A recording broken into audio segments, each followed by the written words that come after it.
Buen día. Vamos a dar inicio con la materia de finanzas y vamos a abordar el tema de los pasivos a largo plazo. Como ustedes ya saben, los pasivos a largo plazo son las deudas cuyo vencimiento es mayor a 12 meses del ciclo normal de operación de la empresa. La parte de los pasivos a largo plazo generalmente está comprendida por lo que son las obligaciones financieras e hipotecarias que se estima se van a cancelar posterior a los 12 meses del ciclo normal de operaciones. En caso de que se haga en un plazo menor, esto se va a convertir en un pasivo corriente y en consecuencia tenemos ahí la obligación de reclasificarlo para efectos de la presentación en lo que son los estados financieros.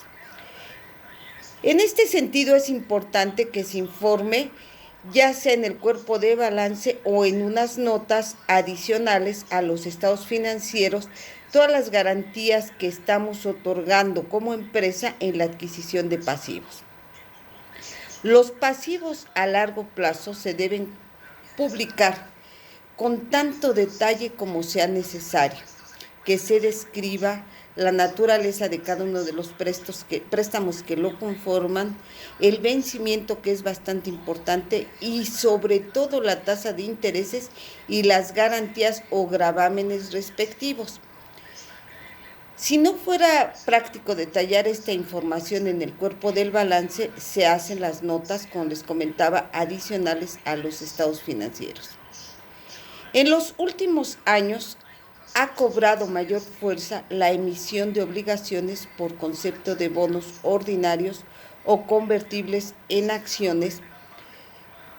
Ha tenido un auge, constituyéndose así en un típico pasivo a largo plazo, pues la fecha de rendición de esos bonos normalmente va a exceder a un año.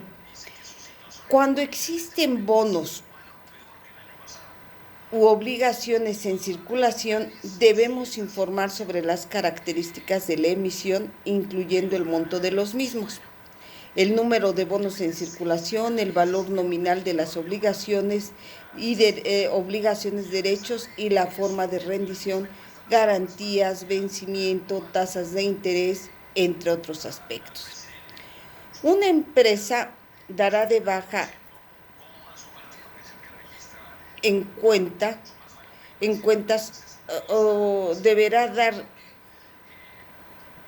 cuenta un elemento de las obligaciones financieras y de las cuentas por pagar, cuando éstas hayan sido pagadas o canceladas en su totalidad o bien éstas hayan expirado, cuando se realice una permuta entre un prestamista y un prestatario, cuando se condone la obligación o cuenta por pagar, cuando se realice un castigo por la mora.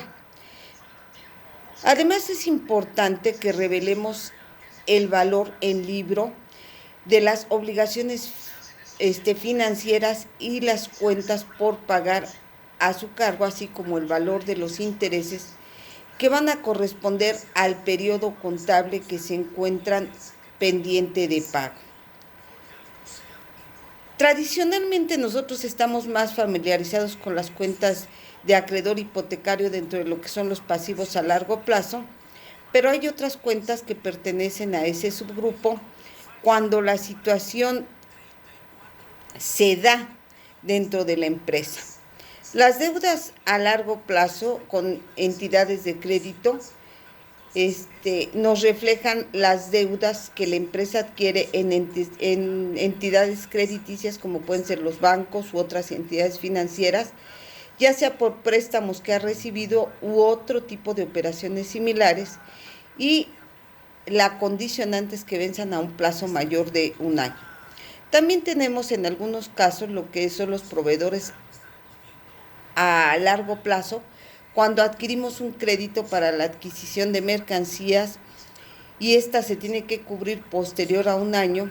La deuda que contrae la empresa se contabiliza en cuentas específicas para este tipo de adquisiciones. Todas las deudas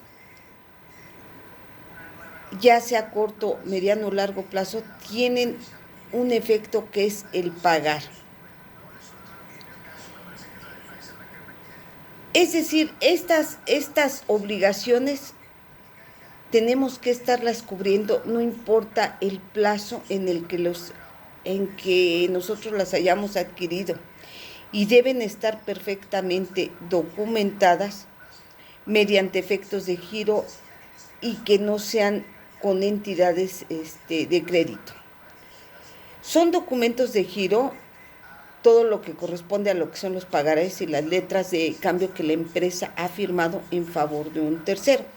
Por ejemplo, si yo compro una maquinaria y tengo la obligación de cubrirla en 3 años y para lo cual firmé una